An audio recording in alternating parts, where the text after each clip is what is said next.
Assalamualaikum warahmatullahi wabarakatuh. Okey, hari ini kita akan teruskan dengan bab 2.2 reka bentuk mekanikal. Jadi untuk kelas yang sebelum ni kita dah pun pelajari tentang komponen mekanikal. Okey, kamu boleh rujuk buku teks muka surat 43.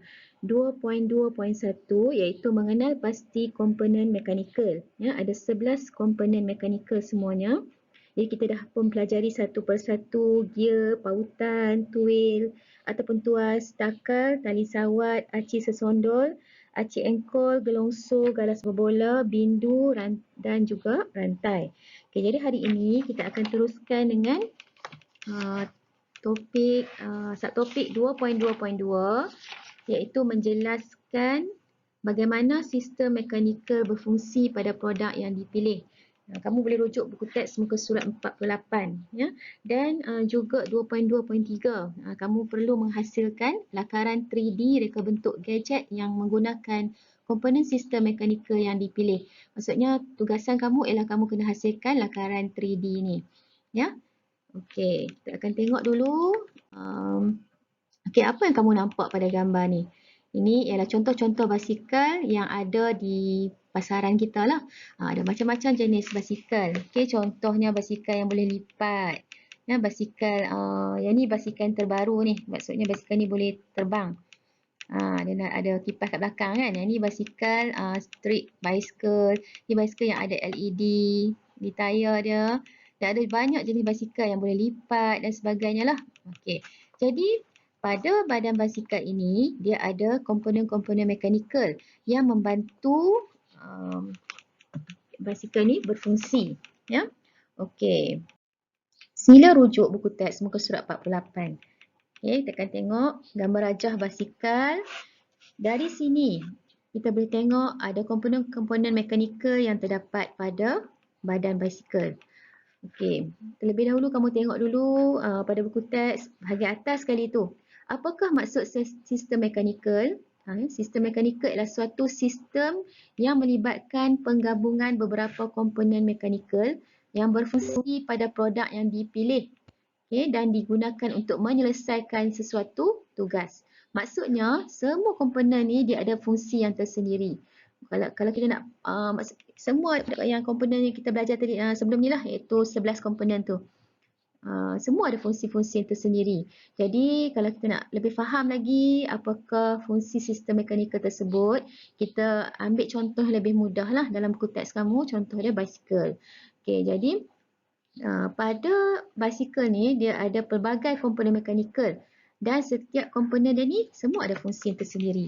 Okey, sekarang kita tengok komponen mekanikal. Kita cari pada handle. Ni handle basikal. Okey. Kita cari yang ni. Di komponen mekanikal dia ialah ball bearing. Okey, ball bearing. Ball bearing ni terdapat pada handle basikal. Okey, maksudnya apa tugas handle ni? Mengawal haluan basikal sama ada ke kiri, ke kanan atau ke hadapan. Okey, kalau tak ada handle, kamu bawa basikal tanpa handle, bolehkah kamu nak bergerak? Okey, pengguna dapat menggerakkan handle dengan bebas kerana menggunakan galas berbola. Yang inilah komponen mekanikal dia. Dan juga komponen mekanikal galas berbola ataupun ball bearing ni, dia terdapat pada permainan tu yang spinner kan. Jadi kamu boleh gerakkan jari kamu, gerakkan spinner tu ke kiri dan ke kanan sebab adanya ball bearing ataupun galas berbola. Okey, seterusnya kita tengok pada brake. Pada brake, pada brake ada satu sistem ya. Sistem brake ni digunakan untuk memperlahan atau memberhentikan basikal yang sedang bergerak. Kita tengah bawa basikal, kita nak stop, jadi kita ada brake kat situ. Dia pasang brake. Dan apakah komponen mekanikal yang terdapat pada brake? Tuas. Tuas digunakan pada pemegang pencengkam brake. Okay, kat sinilah tuas dia, duduk kat sini. Okey, cikgu nak kamu kenal pasti tuas kelas apa ni. Kita dah belajar 3 jenis tuas. Tuas kelas pertama, tuas kelas kedua dan tuas kelas ketiga. Dan ingat dia punya formula dia. Okey, tuas kelas pertama, kedua dan ketiga. Okay, seterusnya pada roda. Ni roda. Okey, roda ni, apa tugas roda ni? Membolehkan basikal bergerak dengan lancar. Jadi, apa yang ada pada roda ni? Ni pada tengah ni. Okey, apa yang ada pada roda? Terdapat juga galas berbola ataupun ball bearing yang terletak pada roda. Okey, jadi dari situlah membenarkan roda berputar dengan mudah. Kalau tak ada ball bearing, tak ada ataupun galas berbola ni, macam mana roda ni nak berputar? Maksudnya nak berpusing lah, pergi kiri, pergi kanan, mesti straight je, dia tak boleh bergerak, tak boleh pusing lah. Nah, okey, itu tujuan dia. Seterusnya, terakhir sekali, pedal. Pedal kat bawah ni kan. Okey, pedal. Pedal akan berpusing apabila dikayuh dan menghasilkan tenaga penghantar kuasa untuk basikal bergerak. Okey, apa yang terdapat pada pedal ni? Inilah yang terdapat pada pedal. Iaitu rantai ni, rantai. Okey, rantai ni ialah komponen mekanikal. Rantai dan gear ada dua komponen. Rantai dan gear memainkan peranan sebagai komponen penghantaran kuasa.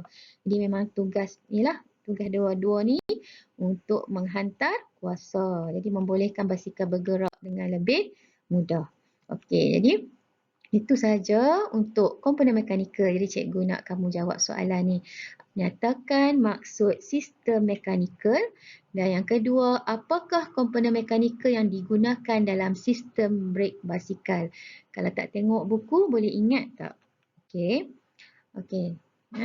Sampai di sini kita sambung seterusnya. Terima kasih.